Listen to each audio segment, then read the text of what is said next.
So we'll get started. We're going to have our conversation this morning about multiple offers. I know I've started to see a few lately. Couple of them we hadn't seen multiple offers for a while, but I'm starting to see a few of them now. So I think it's a good time. And then Jeff had asked me if I could move this into the conversation now, because he had some concerns because he too is beginning to see them up in the upper keys. I don't know about Frank if he's starting to see any, and there's Frank. I don't know if he's starting to see some now in the lower keys in Key West. So at Jeff's request, we're going to have that conversation. How many of you have been involved in multiple offer scenarios? I'm not talking about the situation where you have two offers on the table. I'm talking about where you may have 4 or 5, 10, 15 multiple offers all at one time. How many of you have had that situation? It's Natalie. I have. You have? Yep. Okay. How many offers did you have involved? I think at one time it was 10, I think. And yeah. Yeah. Okay. All right. So good. This would have been in So 21, I think it was. yeah, the largest I ever had was 22. Yeah. And, but it's fun. So I want you all to look at this as something that we're going to talk about how you do this. So hopefully you'll walk away feeling comfortable and relaxed about this. It's actually fun if you like this kind of thing. It also can be nerve-wracking. So, but we're here. Frank is here too this morning. So we're here to help you understand multiple offer scenarios, how to handle them. And again, when you have these things, you should reach out to Frank or to Jeff or to me, and we'll walk you through it. So you don't have to do these things by yourself. Okay, so what we're going to talk about today is the protocol. Coldwell Banker Schmidt has a protocol. We're going to talk about how you present offers to sellers and how you work with the seller, making sure the seller understands exactly what the process is. We're going to talk about strategies. What are the best strategies to employ? And again, it depends on what you have in front of you in terms of the type of offers you have. How you communicate with the buyer's agents. This is critical because this is one of the areas where the most criticism can come. Um, some issues can arise. You have to remember, we'll talk about this through the discussion this morning, the importance of communications with the buyer's agents. How do you evaluate offers? How do you help the seller through that process? If you've got several offers that they have to work through and understand. And then negotiation and selection. So we're going to look at it predominantly from the listing side, but we're going to talk about it from the buyer side as well. So any questions about what we're going to talk about this morning? And I want you all to please feel free to ask questions as we go through it. So this is the Coldwell Banker Schmidt protocol for multiple offers. I have put it in dot loop in the basic loop documents. So whenever you create a listing loop, this document is going to come over. The other document that's going to come with it is the notification that you send out to the buyer's agents. This is a 3-page document. Okay. All right. Basically, you should read through it if you've never read through it, but we're going to touch on all of the key items in this as we walk through this. So this is the actual this is the actual protocol from the company. And then this is the notification that you would send out to the buyer's agents when you're in a multiple offer situation. You send this out, they get it signed, and make sure you get a copy of this back and that you put it in dot loop. So just remember, everything has got to be in dot loop. Okay. Ruth, So what is that previous document called? I've never used it. the previous document is the That one. multiple contract offers. This is the protocol, the company protocol. All this does is it outlines the process for you, how to handle the process of multiple offers. Some agents actually put this in front of their sellers. I don't think you need to do that. This is just a guideline for you. Oh, okay. That's I thought you just said we should send that to the no, not buyers. this. Okay. No, it's the second document. This is Yeah. the notification. So there's two. The first one is the guideline from the company on how to handle multiple offers. The second one is the notification document that you would send out to the buyer's agents, notifying them that they're in a multiple offer scenario. Got it. Okay. All right. And then it talks in detail about what the seller's role is in this and what the seller's rights are in this. Okay. And it also reminds them that an offer is not accepted until it has the seller's signatures. So you have the two, you have the guideline, and then you have this document. Okay.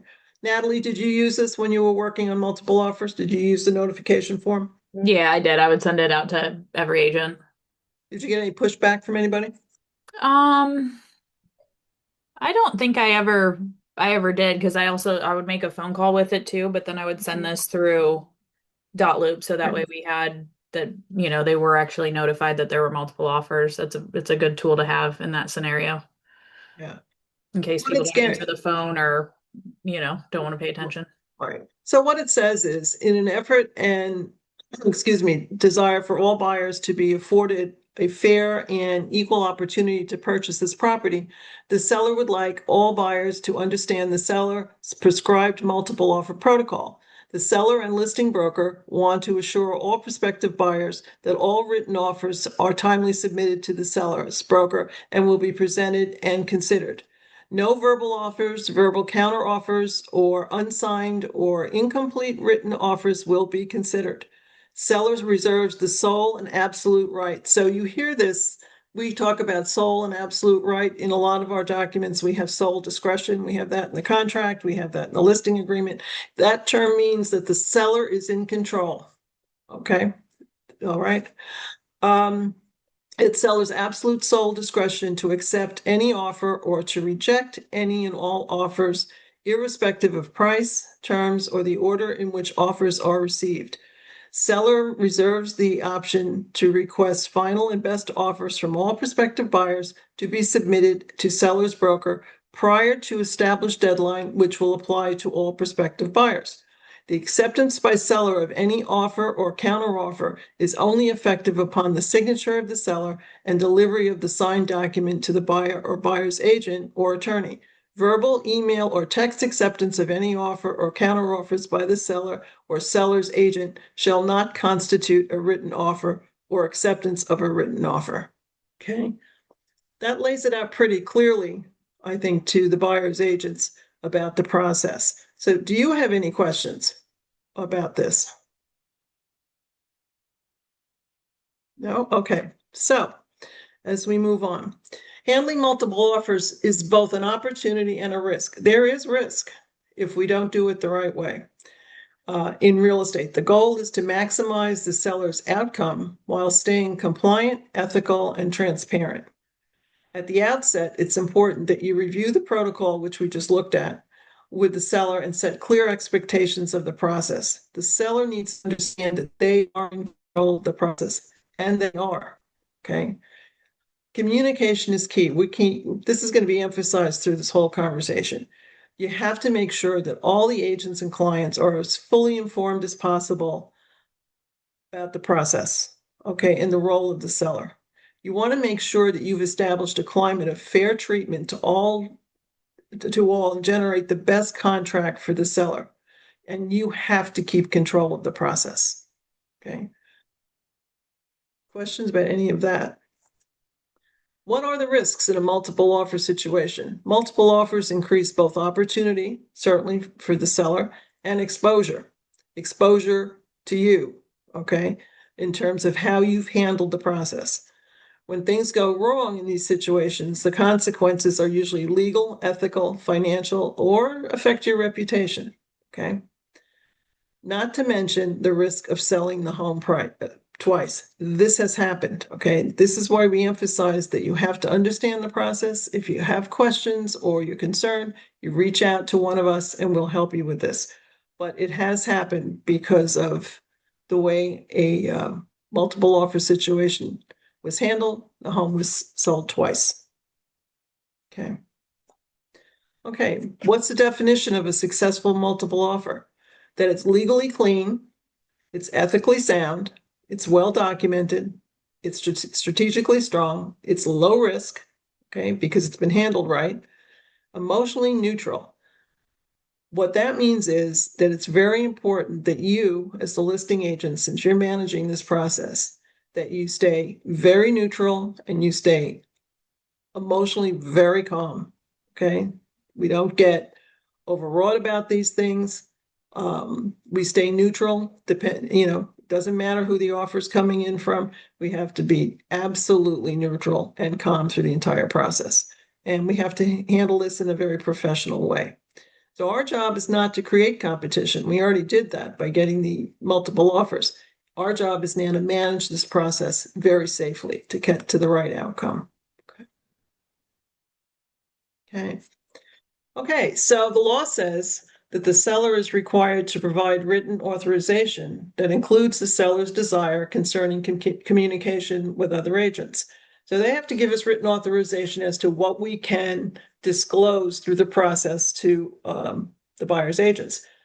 Responding to with regard to responding to price and terms of other competing offers. So where do we get the written authorization? Okay, it's in the marketing addendum. It's paragraph G. So here we have two check boxes. One, the seller authorizes, or two, the seller does not authorize Coldwell Banker Schmidt Real Estate Company to communicate the terms and conditions of competing offers to sales agents and buyers. And then, of course, it directs you back to the protocol that we have. So it's important that you, when you're working with your seller and you're taking that listing agreement, that you explain this to your seller, that in circumstance where there are going to be multiple offers, we need their permissions. All right. Can I ask you a question, Ruth? Sure. So how do we, I mean, does the agent have an opinion in, do we have any opinions or advice to give someone about whether they should say, yes, we authorize it or don't authorize it? Absolutely. Okay, what is it? Absolutely. What is our opinion? Our opinion is that the seller authorizes us. To tell them what Absolutely. It's in the seller's best interest. but All what right. if but is it in the seller's best interest? Of course it is. Absolutely. If you find yourself in a multiple offer situation, the only effective way to handle that is to be able to work with the agents on the other side and provide them with information. Okay. In a multiple offer situation, you have to be able to do that, Elizabeth. So it's absolutely in the seller's best interest by working with the buyer's agents on the other side, we will be able to obtain the best deal for our seller. If they don't allow us to communicate with the other agents, our hands are tied. We're handicapped. Okay. Yeah. Okay. It's absolutely in the seller's best interest. Okay. Okay. Okay. So what kind of information is that you're able to give? Well, we're going to get to that. Okay, we're going to get to that. All right, thanks. Okay, so what this says is communicate the terms and conditions of competing offers, right? So that's what we're talking about. The question is, how do we do that? So in the scenario, okay, so what does paragraph G really mean? It determines what information can be disclosed to the buyers. If the seller has not given you authorization to disclose terms and conditions, you are limited to the following. So all you can say is multiple offers exist. This is when you're asked by the buyer's agents. We have an offer, it's under review. The seller has decided he's going to require highest and best. Okay, or the seller has accepted another offer. Once, of course, that's true and it's been signed. So in this situation, all you can do is be very general. Okay, that's all you can do. So just as an example down here, the seller has received multiple offers and he is reviewing them. Okay. Now, there are points in time where you actually are going to say that. Okay. But if you're working with a lot of buyer's agents, they're going to ask you more pointed questions so that they have a better idea of how to guide their buyers. So if the seller has given permission to communicate terms, we can actually talk about price, financing terms, and contingencies and other offers. But again, in a somewhat guarded way. But at least you can provide some of this information. So just as an example, the seller has authorized me to share the following information.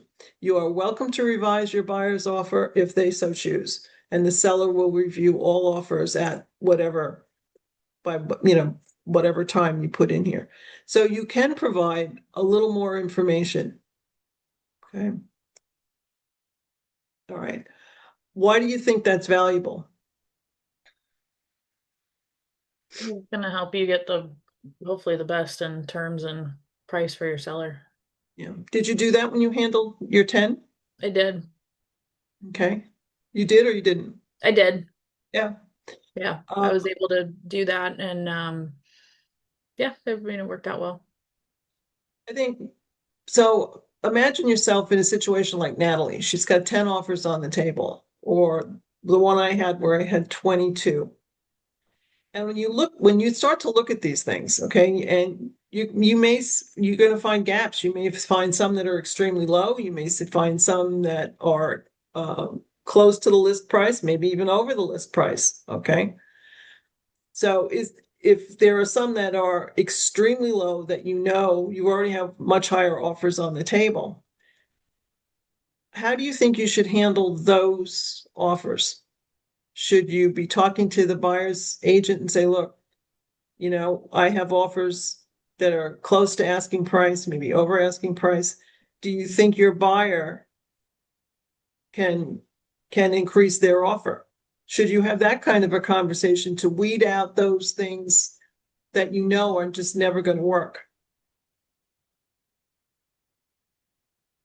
Yeah, I mean what I did, that's a conversation I had with my seller. Thank you.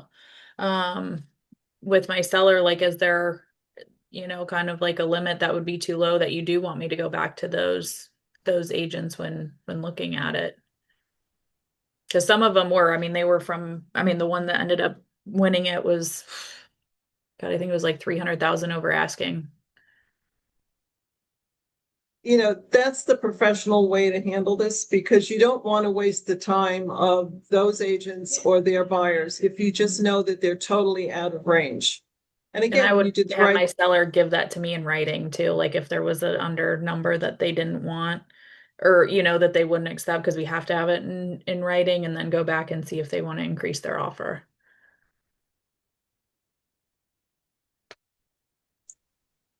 Does that help you, Naira, a little bit?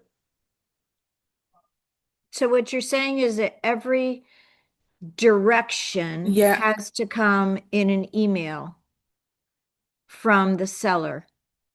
So you can, so say you have a house that's listed at $1 million and you have 875, 925, 975, and a million. Would you then say to the lowest one with direction from your seller that you're the bottom of 4 offers? You could. You could. Um, I don't, but those are fairly close offers. I mean, they're not totally out of range. I think when you have big gaps where you have a couple 100,000, I mean, that's you could do that. Yes, to answer your question, you could say I've got 4 offers on the table. But you also, to me, those are fairly close together. But if you have big gaps, I think then you have to have that conversation. So, In my scenario, mine were pretty big gaps. yeah. Elena, like I'm trying to remember. I think we were listed at like 1,200,000. And some were coming, right at list price, maybe just below, but then some were, like I said, I think the final one ended up going for $300,000 more Yeah. what they were asking for. So mine was a big gap scenario. I think it's more in that scenario.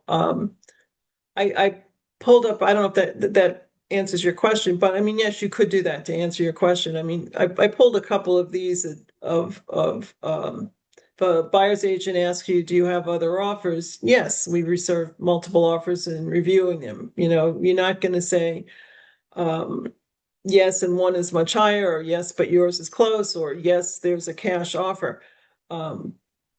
You're being asked, are there other offers? So this is how you answer the question. So when seller authorizes you to disclose terms, price only. So the seller may tell you, well, when you're working with these people, I just want you to disclose what the prices are that we have, what the offers are. So if that's the case, then with the seller's permission, I can share that there is an offer at 525. You're welcome to revise your buyer's offer if they choose.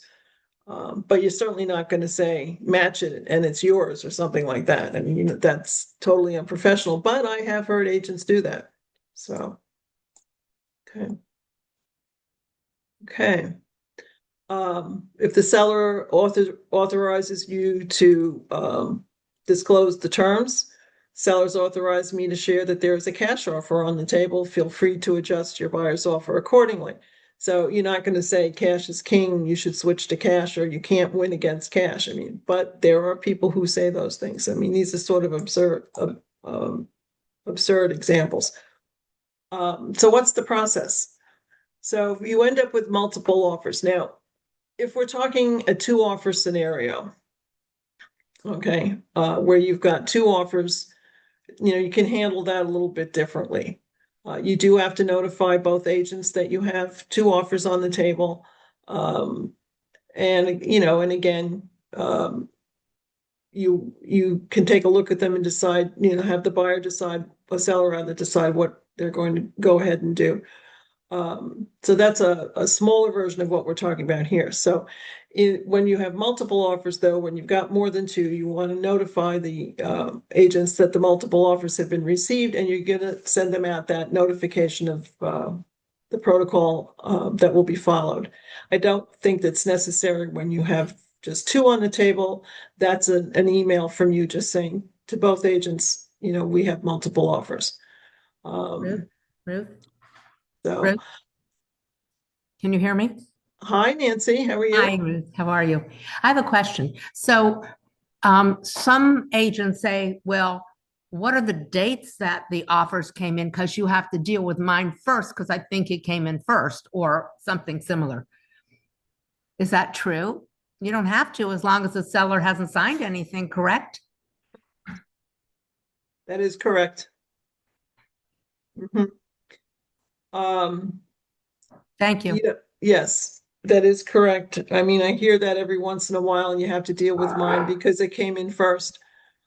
If you've got two offers on the table, the seller has the right to look at the two of them, same time, side by side, make a decision. Okay, Can I ask a question on this as well? sure. So if you've got these multiple offers that are expiring, so you take an offer on Monday and the seller is considering it and has the 2 days, and then he gets another offer, do you go that you know another offer or a couple more offers when that first one is expiring, do you have to go in and change and ask that buyer's agent to change the period for acceptance to keep it all active, or no? Is a very good question. Okay, that is a very good, because that happens. Yeah. Okay, you'll get an offer and the acceptance, you know, a lot of agents cut that acceptance period pretty tight. Um, you know, and you're looking at it, you got a short term before you have to respond. And in the meantime, um, you're getting other offers. Okay, so what do? You can decide that you're going to take that offer, you're not going to risk it, and you're going to respond within that period and take that offer, or you're going to have to go to that agent and ask for an extension.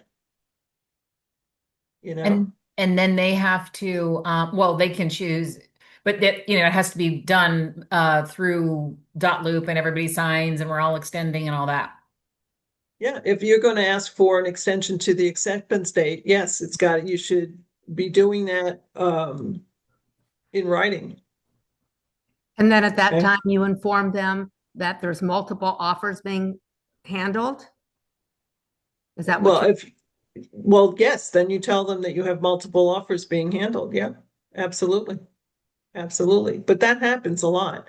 Um, more often than not now, I see very short acceptance periods in contracts now. And so, but you have to keep your eye on that, because if you don't, and you're not paying attention to those dates, and one expires, then you have a potential problem. Okay. So that was a very good question. Very good question. Okay. So Ruth, And as an example, so if I get an offer today and it expires tomorrow at 5 p.m. and then Mhm. tomorrow at 3 p.m. I get another offer that comes in, should I Mhm. contact the agent for the first offer immediately and just say another offer has come in? Yep. And so another offer, Absolutely. and so okay, so another offer has come in. Um, and do you say, do you want to have your buyer? Because I haven't even had a chance to present the other offer yet to the seller. So do I want to say at that point try to get the extension of the um, time period from the first offer? Yeah, you just asked me two questions. Okay. So the first question was, I have an offer. I haven't had an opportunity yet to present it to the seller. I have it in hand. And now I Mhm. get another one. All right. Right, But I'm facing an expiration of the first one fairly rapidly. Okay. correct. So you have to notify the second one that came in. By the way, I have another offer. I am going to be presenting your offer and that offer to the seller tonight at 4 o'clock, whatever it is. Okay. Okay, You get a hold of the first one and say, I have not had an opportunity yet. The seller has not been able to complete the review of your offer. I need an extension. And we are in a multiple offer scenario. okay, great. Okay. hey, Ruth, Because Yep, you have to be honest with all of this. right. And do All you right. have to put those words in writing? You will be in a multiple offer situation? Or just because you say it, that doesn't really mean much, does it? It's he said, Well, she said. yes, it doesn't hurt you to shoot out an email to everybody and say, I've received another offer and the seller, I'm going to be able to present them to the seller this evening, something like that. You want to be honest through this entire process, okay? Um, because that's what trips people up. But you have to be very much aware, as Elizabeth said, you have to be very much aware of these expiration dates of the acceptances. hey, Ruth. Okay. All right. Because you want to keep as many of these offers alive as possible. Yes, Frank. No, okay. I was just going to mention this one slide here is like you should keep that posted somewhere. Especially I think as we get later into the year, because this is critically important. I know that there's some of you here that went through the whole REO situation, right? Okay, so I was a listing broker for REO, and just to Can I tell you stop you real right quick, there? yeah. Do they all know what you have some new agents on here? Do they all know what REO means? Oh, so REO is real estate owned, okay, meaning that's a foreclosure property, right? So Hmm. so property that the bank has taken back the property, and now they're reselling it. So I did Fannie Mae, Freddie Mac, Bank of America, um, Chase, SunTrust. I had a bunch of hedge funds that own properties. So at any given time, I was carrying 50 to 75 properties. And one particular property, just to let you know, that immediately jumps to my head, we had over 110 offers on a single property. And so this process is critical to know. Like the second that second offer came in, we started sending out these multiple offer notices, right, to let them know that the seller had um, in that case, that was a Fannie Mae property, so they had 5 days to review the offers. which was on the multiple offer notice. And keeping that spreadsheet that's probably the best suggestion I could possibly make. Keep a separate spreadsheet on every property, regardless of the number of multiple offers you have. You should always keep it so that you can keep the dates on there and show the processes as they go forward. Because a lot of times if there's a dispute, that's going to help you a lot. That's going to help you a lot. So this is a great slide, Ruth. This is an awesome slide. Thank you.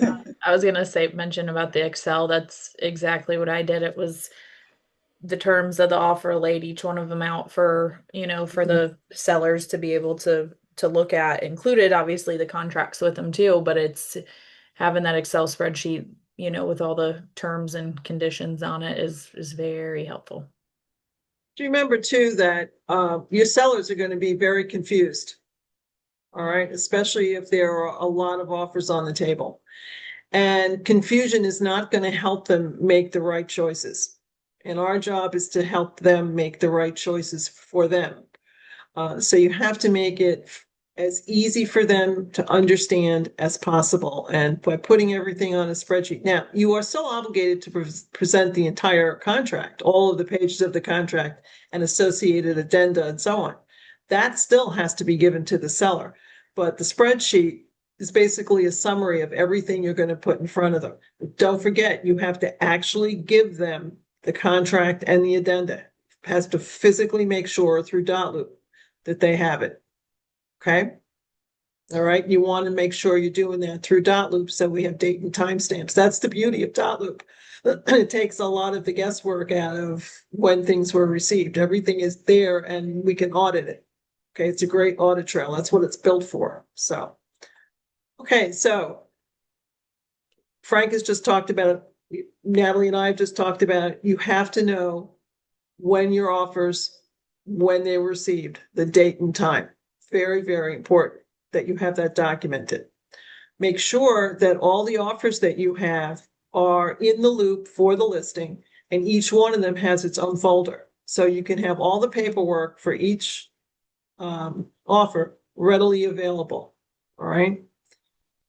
Copies of the signed multiple offer notifications that you sent out, they go into those folders too. All right. When we get to the point, if your seller decides they want to go out for a request for highest and best, that notification to the buyer's agents has to be in the files. Okay. And then we're going to go into setting up the Excel spreadsheet. I did a very simple one. Really, all you want to do is you want to make it a side-by-side comparison. Okay. And this is a really simple one. So, and of course, this is when they decided to do the landscaping outside. So the spreadsheet, you want to try to follow the actual contract. So it's easy for them, because if they're looking at the contract, they want to be able to relate the contract to what you're telling them on the Excel spreadsheet. So you want the purchase price. What I didn't put in here, which I should have, is the date that the offer was received. So you'll want a line for that. So the purchase price, whether it's cash, it's financed, or the seller financing, escrow deposits, how much and when, the financed amount, the type of financing, because this is key. There are different issues with conventional financing is the most straightforward, but what if you have a offer that's based on VA financing or FHA? There's some permutations that occur with that. What's the balance to close? Your seller wants to see all of these things, and they want to understand what you're talking to them about when you're talking about balance to close or type of financing. What's the acceptance date? Okay, so the critical acceptance date of this offer. What's the loan approval date if it's financed? What's the length of the inspection period? This can be very important to sellers. Who's paying for the title policy? And what's the closing date? Now you can add other things to this, but this is pretty basic. Then what you also want to include on the spreadsheet is, do you have proof of cash if it's a cash deal? Is that buyer pre-approved? Is it contingent on something like the sale of the buyer's property or refinance of the buyer's property? if this is a property that's a vacation rental or has a long-term lease, anything that may extend beyond closing, bookings for vacation rentals or vacation rentals that are actually going to be in place beyond closing. Same thing with long-term leases. We have to provide that information to the seller because that might influence their decision. Are there assessments at play? Okay. If there are, how are they going to be handled? Okay. Is the buyer asking the seller to pay off all of the wastewater if it's still there, if it's still open? And is it contingent on the closure of open expired permits and liens or code violations? Okay. All right. So what I did is I put a very basic one together for you. It's just so simple. And you can add to it whatever you want. And it's just side by side. Like I said, the only thing I did is forgot the date of to put in the date the offer was received. So it's just going to be side by side. The buyer is Smith, the buyer is Jones. One's cash, one's financed. It's conventional, and just make it so simple and simple for yourself because when you put this together, it's forcing you to really do an analysis of that offer. Okay, because you have to be able to speak to it clearly to the seller. You need to understand the offer. Okay. Very, very simple. All right. So this gets to the evaluation of the offer. So when you present all this and you're presenting any offer, actually, it doesn't matter if it's multiple offer or any type, don't you always want to go back to why the seller decided to list their property initially? Okay. Don't you want to remind them of that? So as you go through an offer, you want to relate that offer right to that motivation. You want to tie it directly back to that motivation to help them make decisions. So if they say to you, if it was important for them to sell the house and be somewhere else on a specific date, look at those closing dates. Okay. Whatever the seller's original motivation, when you first started talking to them and you pre-qualified them, you have to keep going back to, well, don't you have to be in New York by such and such a date? So is this closing date working for you or not? Whatever it is, all right, but you always want to revisit that original motivation whenever you present any offer, okay? But you have to do it here with each offer that you have. You have to point out, if you will, the pros and cons of each offer against what the seller's motivation or apparent motivation was to sell the house. Do you all do that when you present an offer? Yeah. Yeah, Yeah. that's part of the yeah. Good. Can I ask a question on this? Sure. Do you think, just from people who have more experience than I do, like if you have a couple offers, is it fair for you to say, like if you know one of the people who is offering versus someone else who you don't have an experience with, and I mean, is it relevant to bring your personal knowledge of the potential buyer to the table to say, I know if this guy is going to put this much money, he's got the money. There's no question he's a solid buyer. Like, is that part of our job to relay that kind of information, even though the other guy could be perfectly qualified? I just don't know him. You can't sway a decision. So I should. You no, because what if you're wrong? What if you're wrong? Yeah. Okay. Okay. Okay. Fair.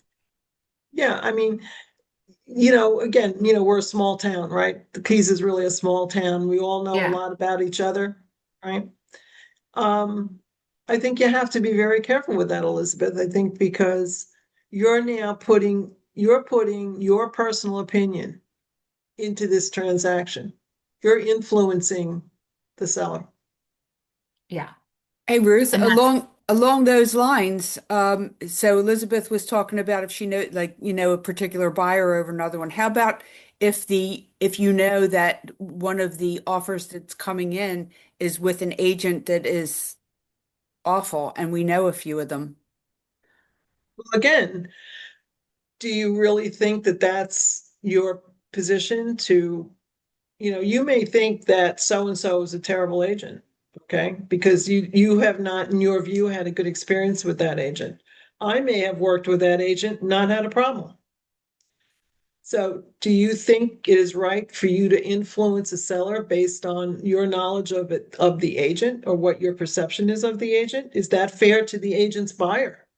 No. No, I guess it Okay. isn't, but I would hate to see, I mean, I just have like two names that are swarming around in my head with wings, and yeah, and it's like they're just not good agents, and I would hate for my seller to take their offer and then have it fall apart. That's I my see. worry. Naira, this is my opinion. I mean, Ruth, correct me if I'm wrong. I would just, if it's you got to keep your opinions to yourself and about other agents. And basically for that, just get all the proof you can get a pre-approval, get everything that contract says, and get all of that up front for your seller so your seller can make the decision. Okay, yeah, yeah. I mean, I would never say anything Yeah, bad about the other person, because but then it can come back on you and oh, well, God or forbid. Yes, yeah, absolutely. so Absolutely. You can't, the old saying is you can't put your thumb on the scale, okay, in any situation. No, but You I'd know, like that. I'd like that. Yeah. I I mean, do. Situation, make sure that everything is there. Because like you say, yeah, you want to be fair to that agent, even though the agent might suck, her buyer shouldn't have to suffer. Sure. I, exactly. And the I, thing is this, if you express opinions, as I know it's a little bit off topic, about other agents publicly, okay, if you, I mean, we all do. I mean, it's human nature, especially if you had a bad experience. That can really come back to bite you if the agent says, well, I heard, Naira, that you didn't think a lot of me, so I think that's why I wasn't successful in multiple offer scenario. Okay, Yeah, I you do didn't right. think you, consider my buyer. That Sure. happens. Okay, and that's why in the first slide it talked about damage to reputation. Yeah, That's exactly what we're talking about here. And that can land you in a lot because you're not being fair to the buyer. You don't like the agent, so you're going to sway your seller not to consider the offer. Well, how fair is that to the buyer, who may have been, by the way, the perfect buyer for your seller? true. Yeah, I do think you can take another angle and just say this buyer and this agent, they had their lender call me right away. They had all their ducks in a row. I can vouch for how this one has been vetted. So I think I wouldn't sway them, but you can certainly tell them, the people that have been fully vetted and the information that you have, because sometimes they don't give you enough information. And I like to hear from the lender. So if I can say that much more that, I did talk to this lender and I did verify that they had their credit run and income is verified, then that to me stands out a little stronger than the one that is from Rocket Mortgage and they didn't call me back and I don't know how they were qualified. Is that fair to Well, say? think that is, but that's why we asked the question in here is when you're looking at a finance deal, one of the questions that you ask is this person pre-approved? And we want to know that. So those are the questions you need to be asking the buyer's agents. so knowledge Okay. is key. Yeah. And as Natalie said, the way to handle if you have a concern is just to ask a lot more questions. Get as much information up front about that offer. Okay. And part of that is pre-approval, or if it's cash, proof of funds. All of those are the questions you need to ask and get those answers. That you can pass on to the seller. So Jennifer, I don't disagree. Okay. But you can't let your opinions, like Elizabeth said, well, I know the guy's got a lot of money. You don't know that. Okay. And anything can change in a person's situation.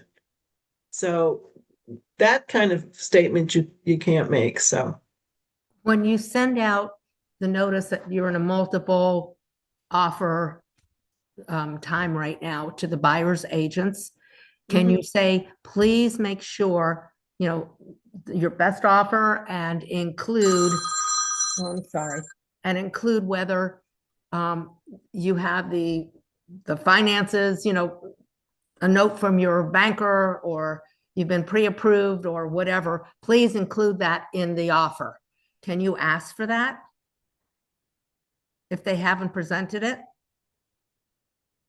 Because You asked for that. right, so if I don't see there's why not, there's because people ask for it just to get in some of the houses to see them. right, Why but couldn't so now there's multiple offers and two of them are cash and one of them is financing, for example. And you don't know whether they have the cash or they don't have the cash or they're going to walk or not walk. But if they give you something from the banker or the stockbroker or whoever has their funds, that they are able to come up with the cash, then you're going in the right direction with that buyer. If they can't prove that they have the money, then they should be eliminated, I think. That's not your decision. No, That's the it's not my decision of the decision, seller. but you pointed out that they have not Mhm. given you any pre-approval. I suppose what you could do in the notification, you'd have to add some text to it, is you could say any cash offers, we will require proof of funds, any financed offers, um, provide pre-approval. You could do that as a general statement when you send out the notification. I don't see why you couldn't. Yeah, and Ruth, That can has we to be, even that add has to be a that? general statement. Can we add that in the MLS too?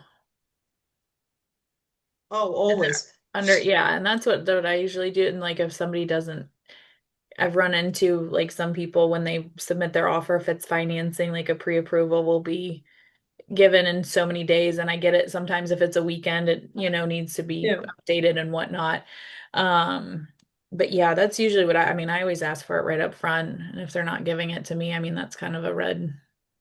It does seem, and usually, I mean, most of our sellers are pretty savvy or have done this, quite a few times. So they're like, oh, well, why aren't they giving it to us? I'll tell you something. Just recently, we went through a situation where cash deal, Hmm. and we didn't ask for proof of funds. Okay. We get down to just about the end of the, we're getting ready to close. Buyer doesn't have the money. Okay. So we neglected to ask for proof of funds up front. So now it was, seller, will you extend the deal? In the meantime, the property's been off the market essentially for 45 days. So, yeah, I agree. And I think Annalise, your point is well taken too, is a lot of agents you will see in agent remarks that if it's a cash buyer, we want proof of funds. If it's a finance deal, we want, pre-approval. A lot of agents will say that before they even show the house. That's a business decision Yeah. you make. And on the flip side, I've had like some of my good past customers are sometimes they'll get mad about like, providing a letter or proof of funds or something. They're like, don't they think agents vet their people? And I was like, well, there's some that might not all the way. True. So I said it just shows good faith in you coming to look at this property, that you are actually capable of purchasing it. It's not like a jab at you, not a personal jab at you. They ask this of everybody, and that's kind of how I alleviate that because some people do get mad. What happens when, I know this is off topic a lot, but what happens when you get the request from the agent to show the property when they're calling you? Do you ask that question? Do you ask him, how does your buyer intend to purchase the property, and is it cash? Well, do you have proof of funds? You can take care of it right there. Yeah, I usually try to, right then and there, because that is a question. Usually when I even tell my sellers that we have a showing, they want more information, not just that the Right. property's being shown. Like kind Right. of what are they looking for, and, Right. and all of that scenario. So Yeah. Does that answer the question for everybody? I mean, so Nancy, yes, you could put something, a statement like that on the notification. And if it's cash, we want, proof of funds. If it's financed, we want pre-approval. You could do that. Okay. So what are the options for your seller? They can accept one offer, comes in, it's the one they're looking for. They're happy with it. They want to just accept it.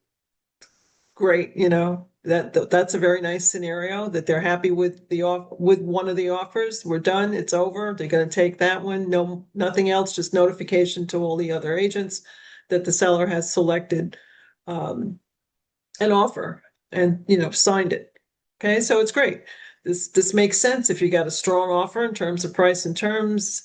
The seller is motivated to move forward, be done. It meets all of the parameters that the seller was looking for. That makes it a low risk. Maybe it's fewer contingencies. The seller's happy. You've talked them through every piece of it. They're in agreement.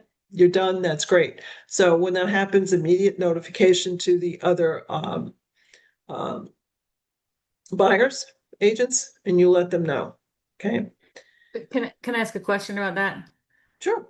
When you so the guy accepts it, and then when you send out that notification, is that the point when you're also saying, does anyone want to move into a backup offer position? Like right when you're sending that notification that we've accepted an offer?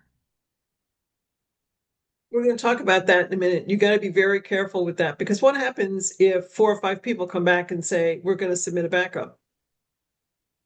Then Then what are you going to do? don't you have to go through the same thing you just did and take the best backup? No, I thought backups were chronological. they are chronological, and we want you to limit it to one, not multiple, because there's a problem with that. It's very difficult to manage. When Frank was talking about REOs, he probably did that. That's a different scenario. But no, you don't go through the same thing with highest and best on back. You're done with that. You do that one time. So you got to be careful with backups.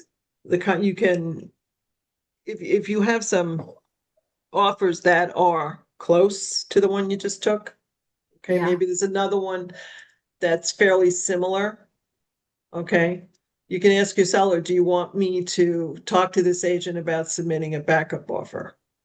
You can do that. You got to be careful with this stuff. If you go out and a blatant statement and say, we'll consider backup offers, you got to be careful with that, because what happens if you get 4 or 5 of them back? Yeah, but what's Can the I, problem with that? I mean, don't Yeah. you want to just have the best backup offer as well? Why can is I, that a problem? can I interject just for a second?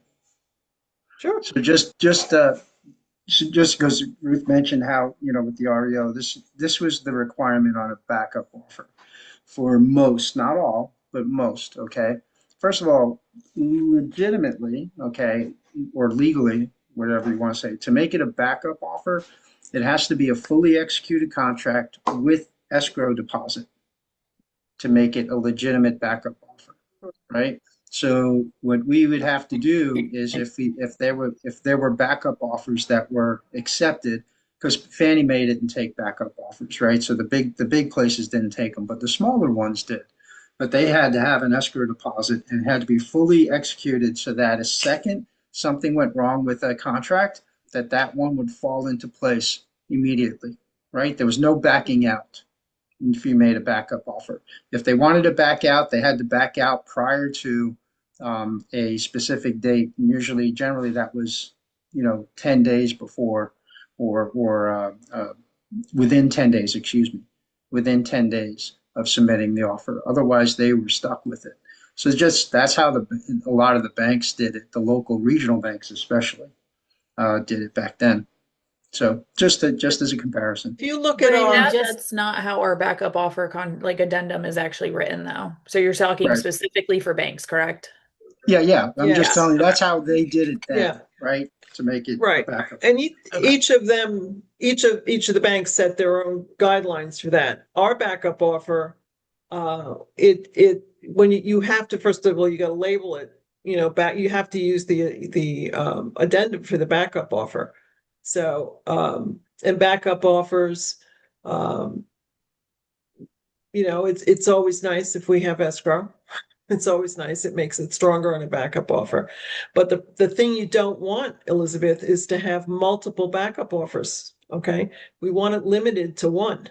I mean, yeah, I understand that you would want to put in place one backup offer, but to get there, why wouldn't, I feel like I'm missing something about why wouldn't you, like, if you have 10 offers on this property, the guy decides on one, why wouldn't you go back to the next three and say, or say I'm going to put I'd like to get a backup offer in place and then go through that same put your highest and best offer together. What I don't understand what the problem with that would be.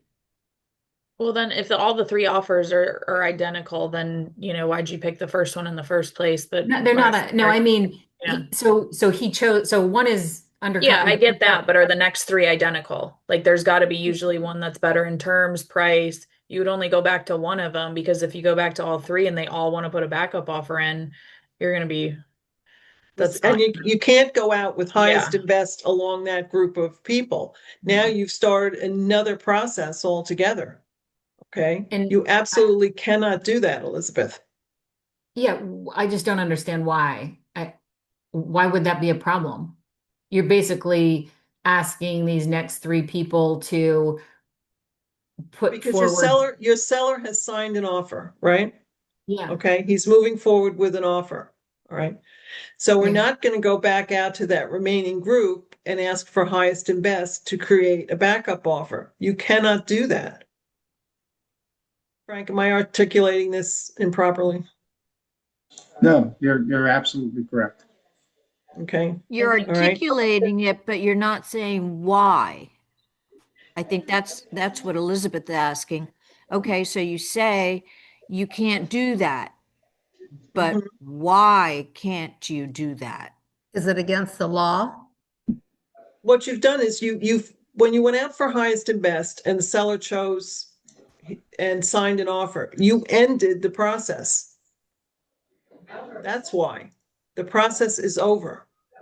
You've asked for highest and best.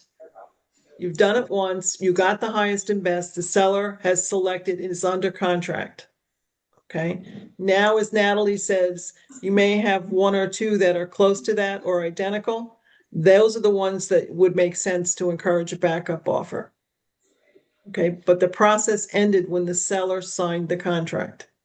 But when you go back to these others, right? Say that you all right, you sign a contract with one and there's like say three other offers that weren't bad. Can you talk to each of those saying, "Hey, the seller is considering a backup.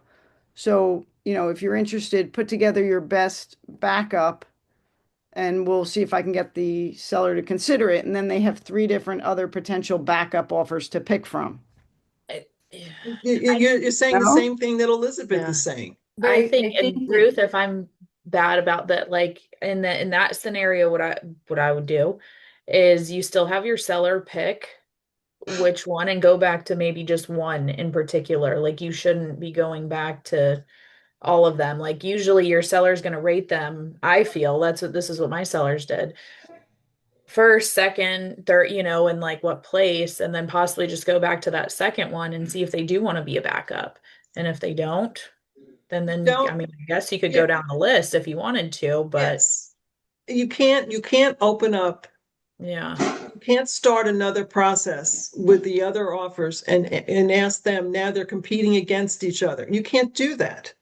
Okay, the process ended when the seller signed the contract. It's over. Now the seller has a right, as Natalie just said, to look at offer number two or three if they were close and have a conversation about whether or not they want to submit a backup. That's it. But you can't open up the process to competition among the other buyers. You cannot do that. The process ended the minute that seller signed a contract. It's over. Okay, so what if the next three are identical? Who do you start with? Does it have to be chronological or you can just, I don't know, eeny, meeny, miny, mo? I don't know. How do you go back to the second person and say, do you want to be backup? If they're absolutely identical. Yes. Same I would, price, same terms, same everything. my view, I would go to the one that I got first. Because something has to break it apart. Or you would look at each individual offer, maybe the motivation of the buyer or some other detail that's not in the contract, maybe. just to I just to think, figure out your best choice? I mean, obviously we're here to guide people, but at the end of the day, it's a seller's decision. Right, no, Which I Absolutely. one that they understand would that. want to go with. So, I Yep. mean, even if all three are identical, you can present the pros, cons, whatever. You still have that same sheet, in my opinion, if you want to go. And then that's how I would do it. Because it's their decision at the end of the day. It's like I Yep. don't know that you want to insert your opinion in there again. I just have to point out, because I find it just slightly amusing, okay, that, and I think Ruth has heard me say this before. So, if any of you have seen the documentary by Ken Burns about the Revolutionary War, um, Baron von Steuben, who was he was a German officer who came over, and he was probably most responsible for training the troops to become a winning team, so to speak. When he went back to Germany, he was asked what it was like to be in the Americas, and he said, you know, German soldiers, when you tell them to do something, they just do it, right? But Americans, you have to tell them why. They won't do it unless you ask why, unless you tell them why. So I just want to tell you, I want to thank you all for being American. Yes, absolutely. Living up to the standard. Okay. We're trying to make this very, easy for you to understand. Okay. And again, I think your questions have been very, very good. But And I they're do trying to keep appreciate us it. out of a lawsuit too. Yes, absolutely. Absolutely. So just quickly, because we're running out of time. So what are your seller's options? Like I say, he can pick one, sign it, choose a backup if he wants to or not, and we're done. But just remember that the process ended the minute the seller chose the contract he wanted and signed it. It's over. You can't go out and have other competition again between other offers. It always gets back to the seller's decision, so he can, but we're going to limit it to one backup. Okay. Or another choice, seller really likes an offer, but it's not exactly what he wants. Maybe it's usually the price is a little bit lower than what he wants. And seller is decided, he wants to negotiate this one. And here's one of the pitfalls. You have to make sure your seller understands that the way it works is that's fine. You can offer whatever it is, and and you must use a counter offer form, not mark up the contracts when you're in multiple offer. You have to use the counter offer form. Wants to counter it, that's fine. So you can let the other buyer's agents know the seller is negotiating a contract. We will keep you informed. Why do you want to do that? Because you want to keep that pool of buyers alive in the eventuality that the seller is not able to come to terms on this deal. And then he'll maybe move on to the next one that he chooses and negotiate that one. Only negotiate one at a time. Why do I say that? Because in parallel negotiations, you can end up creating dual contracts and you can sell the house twice. Has that happened? Yes, it has, hasn't it, Frank? Yes, it has. Okay. That is the worst possible scenario in all of this. Okay. So, your seller can negotiate, use the counteroffer form, and so on. You let the other agents know. And then if it's successful, you let the agents know. And then you can talk about backup offers. Okay. But don't negotiate parallel negotiations. Seller has the right to refuse all the offers. So I don't like any of them. Okay. You can let everybody know that, or usually what happens is the seller will go out and ask for highest and best. When you do that, when you notify the agents that you're going out for highest and best, you have to set a deadline. You have to give them a date and a time that you want the offers back, and you have to adhere to that. So, if Natalie calls you up and says, "Oh, I really can't make it. My buyer's traveling or whatever," can you extend it, a half a day or 2 hours? What is your answer to that? No. No, because it's not fair. It is not fair to the other people involved in this. Right. Okay. You have to keep a level playing field at all times. All right. So just because you like Natalie No. Okay. So when you go out for highest and best, you notify everybody, and then you make sure you say the seller's received multiple offers and is requesting highest and best by date and time. You give them a time. And you adhere to it. You don't be influenced by anybody. But again, you discuss that with the seller too. Okay, all offers have to be in writing, no verbal offers, no texts. Texts can get you in a lot of trouble. Listing agent will submit all the offers to the seller in a timely manner, and the seller has the right at their sole discretion to accept or reject any and all offers. When we say sole discretion, which we say, as I said before, in contracts, we say listing agreements, it means the seller can just say, I don't want to go forward. They don't have to give anybody any reasons, right? Seller has the right to request the highest and best.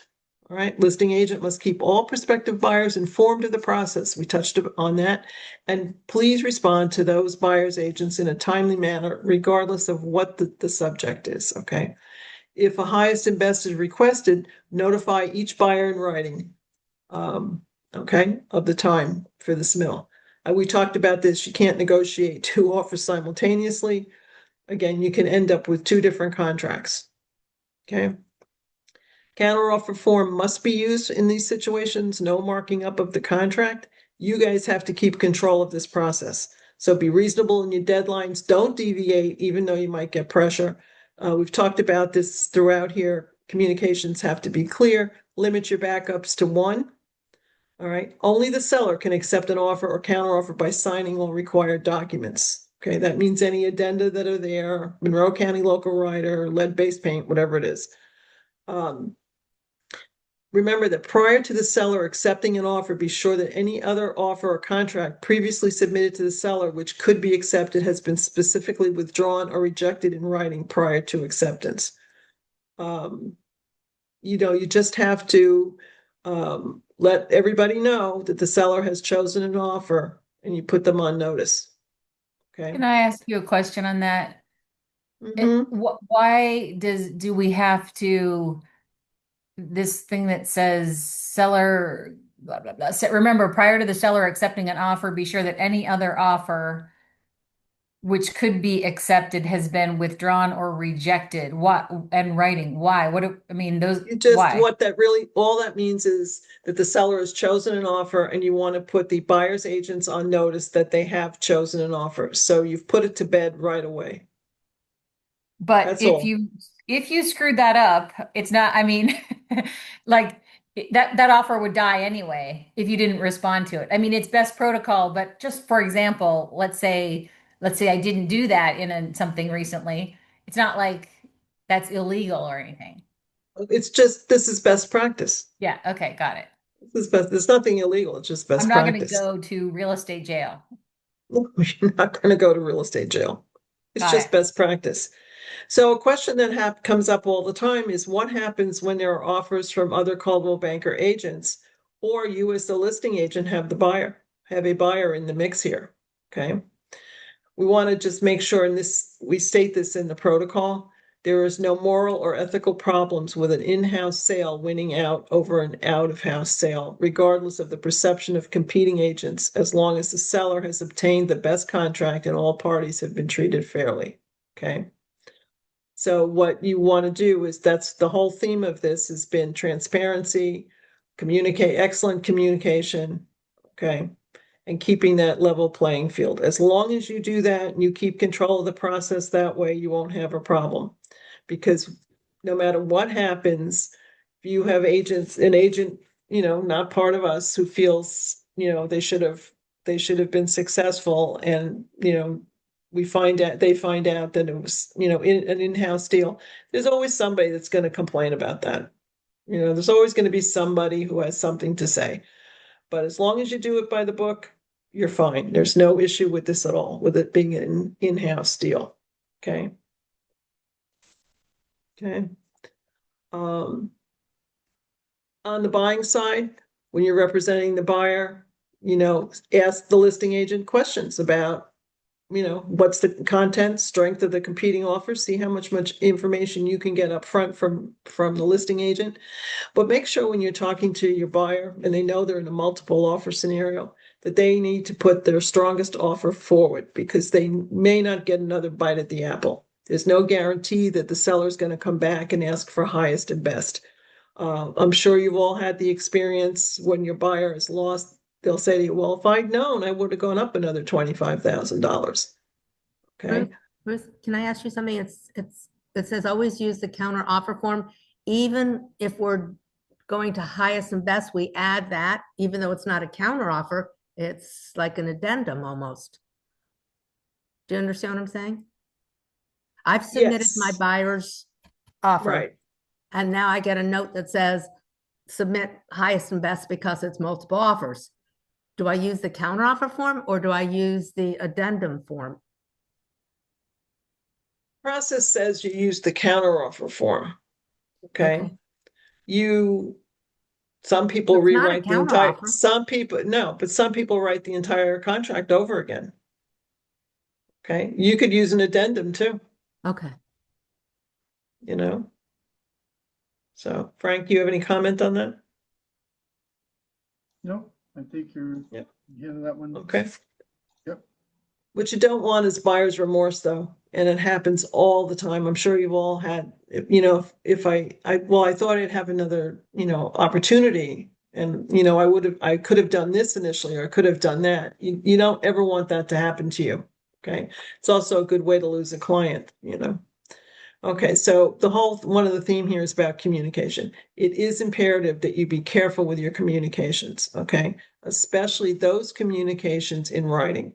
So legal arguments tend to look at faxes, which nobody uses anymore, but emails and text are considered writings, okay, when these things tend to go into litigation. So they're considered writings in the sense when you're working with an offer, they're considered writings with purposes of creating a binding contract to sell or buy real estate. Okay. I have had that situation with an agent who was going back and forth with the buyer's agent, and there was another offer communicating terms. And the way it was communicated, if you read it and if you got a legal opinion, which we did get, our agent, and between our agent and that buyer's agent, they basically consummated a deal. It was really tough to deal with this. So you have to be very, very careful. I would not, my personal opinion, I would not deal with anything with regard to a contract through texts. Okay. Can we put that in some form that just like how like when you're dealing with an insurance company, they'll tell you that right there on their thing that nothing's binding, that this is not considered binding. So can you put in somewhere in your documentation that And then it's in the notification, the protocol notification that goes out to buyer's agents. oh, okay. Okay. That's one of the reasons why you notice some agents use that disclaimer on their Yeah. emails, that nothing in the email is binding unless in writing, right? Mm-hmm. So Yeah, everybody should add that. Okay. Yeah, I'm going to add that today. Would you send us what the wording should be, Yes, please. please? Yes, I can do that. Thank you. Mhm. If there's a number of agents who have added that to their signature lines, and I think it's very, Frank, I think you have it on yours too, don't you? absolutely. Yeah. Don't want to Yeah, get caught in that again. Again, okay. So, if you are going back and forth, you always want to add something that says that when communicating contract terms, clearly add the agreement to be binding. It must contain the signature of the seller. So you got to be very careful.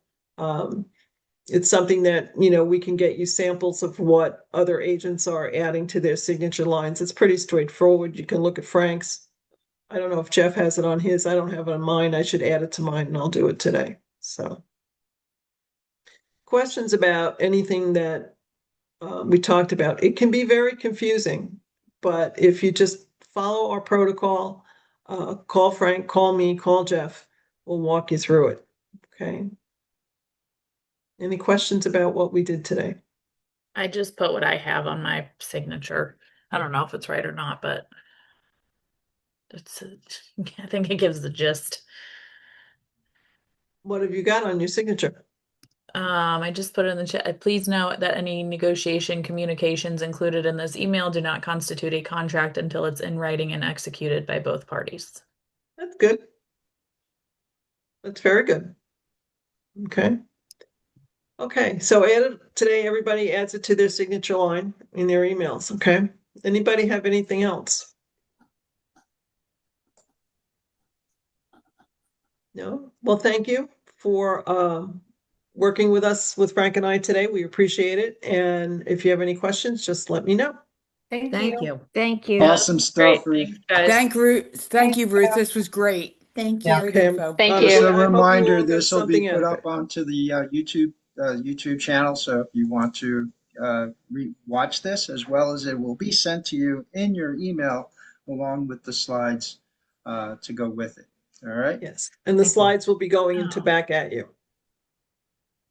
All right, Hey, great. everybody. Hey, Yeah. one All more right, thing, take Andrews. care. I have Bye, a question everybody. for Bye-bye. you. Right, Bye. bye. Either Frank or Ruth, I have a question for you super fast. What's your question? What's that? Isn't there a wealth engine um training this afternoon, like with Coldwell Banker? Do you guys know about that? Through Luxury Island Property, Yeah. through Global Or- Luxury. Yeah. I have to tell you, I don't know, but I'll find out. You asking me to find out about it? I will. Yeah, I saw an Okay. email or something on that. I know, and I can't find it. So If I find mine, I'll shoot it to you. I'll go look. Okay, I appreciate it. Thank you. I'll find out. Okay, Okay, thank thanks, you. guys. Right, bye. Okay, Bye. bye.